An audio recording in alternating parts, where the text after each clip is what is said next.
যশোর শহরের প্রাণকেন্দ্র রেল রোডের দেশবন্ধু চিত্তরঞ্জন সড়কে অবস্থিত এক ঐতিহাসিক স্বাদ আড্ডার ঠিকানা জলযোগ।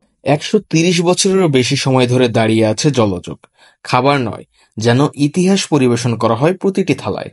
আমি অলমোস্ট 30 ইয়ার 30 বছর আগ থেকে এখানে খাওয়া দাওয়া করে আছি। আমার কাছে এখানে খাবার ভালো লাগে, যেটা লুচির সাথে যে সবজিটা ওরা করে, লুচি সবজি ডাল সহকারে মিক্স করে যায়, এই খাবারটা আসলে ভালো লাগে। ১৮৯৩ সাল ব্রিটিশ ভারতে যখন ট্রেন চলে যেত ধোঁয়া তুলে, ঠিক তখনই যাত্রা শুরু হয় জলযোগের। কালীপদ বাবু শুরু করেছিলেন এই নিরামিষ খাবারের ছোট্ট দোকান।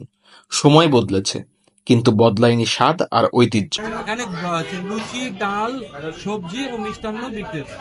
সকাল ৭টার থেকে রাত ১১টা পর্যন্ত, ওর মধ্যে ৪ ঘন্টা ছুট। আমাদের সব থেকে লুচি আছে, লুচি ডাল আছে ফেভারিট, সারা বাংলাদেশের লোক চেনে। আর আমাদের রসমালাই, রাজভোগ, আমাদের সব মিষ্টি, এবং আমাদের কোনো ফ্রিজ নেই, আমরা টাটকা বানাই, দিনে ৩টা বেশি। জলযোগ মানেই লুচি আর আলুর দম, তার সঙ্গে রসমালাই, রাজভোগ, জিলাপি, আরও কত কি। শুদ্ধ নিরামিষ হলেও স্বাদের দিক দিয়ে কোনো আপোষ নেই। প্রতিদিন সকাল থেকে ভিড় লেগেই থাকে। কেউ আসে রসনা তৃপ্তির জন্য, কেউ বা শুধু স্মৃতির খোঁজে।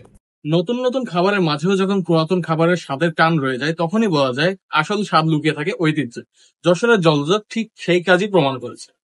রামিম হুদা অমি, ক্যাম্পাস টিভি, যশোর।